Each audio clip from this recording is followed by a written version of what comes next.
Amerika qitəsinin yerli xalqları ilə Sibirin türk xalqları arasında nəzərə çarpan əlaqə dünyamızın necə məskunlaşdığını yenidən düşünməyə vadar edə biləcək bir əlaqədir.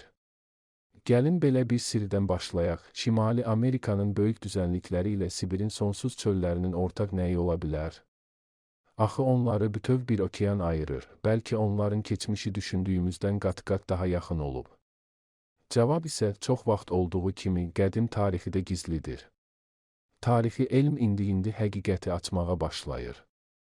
Ən maraqlısı isə odur ki, bu həqiqət həmişə göz önündə idi. Sadəcə biz onu sübut edə bilmirdik. Bu ideya ümumiyyətlə yeni deyil. İnsanlar əsrlər boyu bu uzaq xalqlar arasında inanılmaz oxşarlıqları müşahidə ediblər. Təsəvvür edin, hələ 18-ci əsrdə İngilis səyyahı John Joslin nə alim, nə də dilçi idi. Sadəcə müşahidə apararaq gündəliyini yazmışdı. Onlar türk dilində danışan tatarları xatırladırlar. Bəs bu nə idi?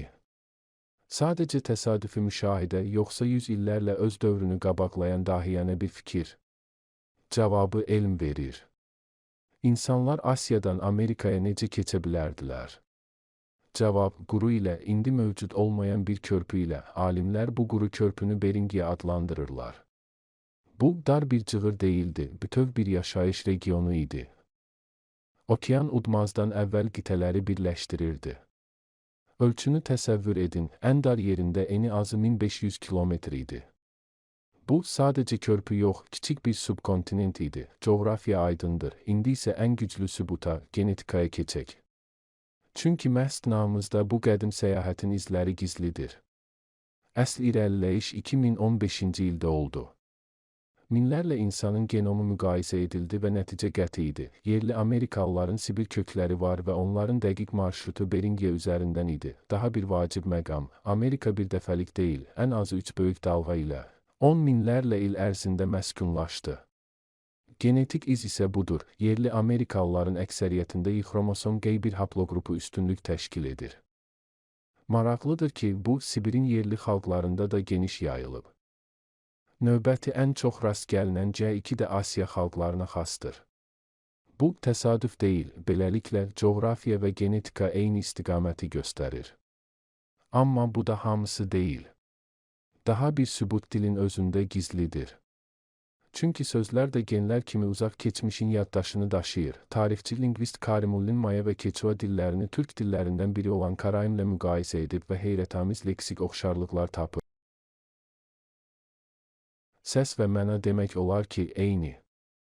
Və başqa bir nümunə, Azteklərin mifik vətəni Aztlan, ağ ilan deməkdir. Türk dillərində Akjelan da eyni mənanı verir. Bu, sadəcə inanılmazdır.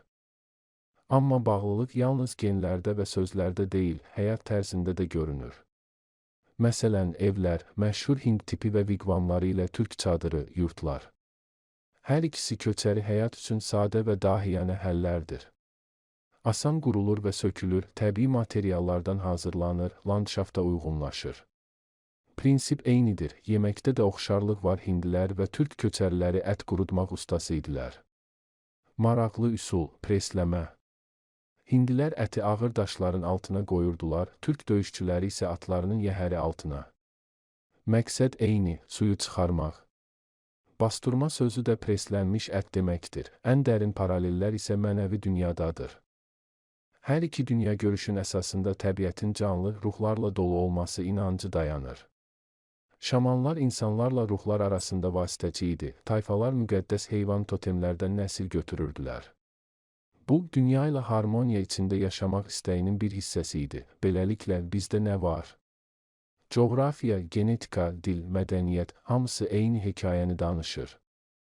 Amma bu, sirrin tam həlli deməkdirmi? Əsas sual hələ qalır. Asiyadan Amerikaya gələn ilk insanlar kim idi? Elm qədim bağlılığı təsdiqlədi. Amma kim idi o cəsurlar ki, 40 min il əvvəl bu inanılmaz keçidi edərək bütöv bir qitənin tarixini başladılar? Bu hekayə hələ də yazılır.